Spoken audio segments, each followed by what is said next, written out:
All right, so let's dive into now what are some great questions. And again, you'll have access to all of these slides, so you can feel free to copy, paste, paraphrase, rearrange them in the order you want. But I want to touch on some key principles here, the types of questions you want to ask. So starting off really simply, how did you get here? What's your origin story? When you were a kid, what did you want to be when you grew up? Sometimes it's a clear path that people went on. Sometimes it's all over the place. And then you also want to understand how long have they been with this organization? How long have they been in this industry? If they switched industries in their career, maybe ask about, hey, what prompted you to switch from the telecommunications industry to healthcare? Oh, okay. Another great question to ask is, and these last two about the organization are specifically for informational interviews with employees at the company at which you're interning. So you want to know, hey, who in the organization gets shit done, or who in the organization slows things down with bureaucracy? You want to try to understand how information flows throughout your organization, as well as how do decisions get made. Ultimately, you want to help streamline and make the decision-making process more efficient and be able to build rapport and relationships with key stakeholders at your organization who can help you be successful and get the work that you're working on pushed through any bureaucratic red tape.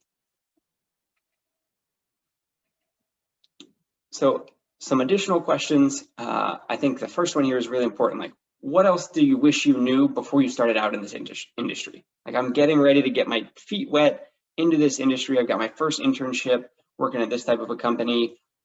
What do you know now that would have been super helpful to know when you were 20 years old? And also, what do you love about the industry? Why is this the type of industry that you work in? And, I think it's also really helpful to understand the types of experience that can help people level up in their career, and perhaps different experiences that will be useful for you to acquire skills and career capital that can make you more attractive for future full-time job opportunities. And as you're exploring different industries or fields or even roles, I think it's really helpful to ask, like, what's an average day of work like? What types of meetings are you in? Who are you interacting with? Are you customer facing? Are you internally facing? Do you have meetings with like the boss and the boss's boss? Do you manage other people? What's the kind of ebb and flow of a typical day or week at your current position? Next, you can ask, hey, what's the best way to get my foot in the door? How do you recommend I get connected with folks in this industry or at this company?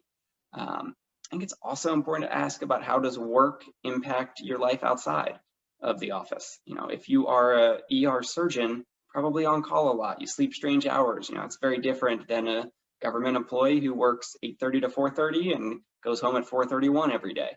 So kind of understanding how many hours a week are you working? Are you able to kind of shut down, log off, and go enjoy life outside of the office? Or is there kind of this constant nagging in the back of your head that, oh, I got to do more work, I got to get back to my computer and log back in after the kids go to bed? And last but not least, I always recommend you ask for referrals by simply saying, who do you know that I should know? Now that we've had this great conversation, you understand where I want to go. Maybe you play back a little bit of what you heard and learn from them, and then ask for additional introductions to people who could be useful for your next informational interview. And again, you always want to follow up with a handwritten thank you note, or at least an email afterwards. And I encourage you to stay in touch, and every 3 to 6 months, email these people. Have a list of kind of part-time mentors, advisors, folks that are way smarter than you, that are way further along in your career, that have at least been willing to invest 20 or 30 minutes to helping you.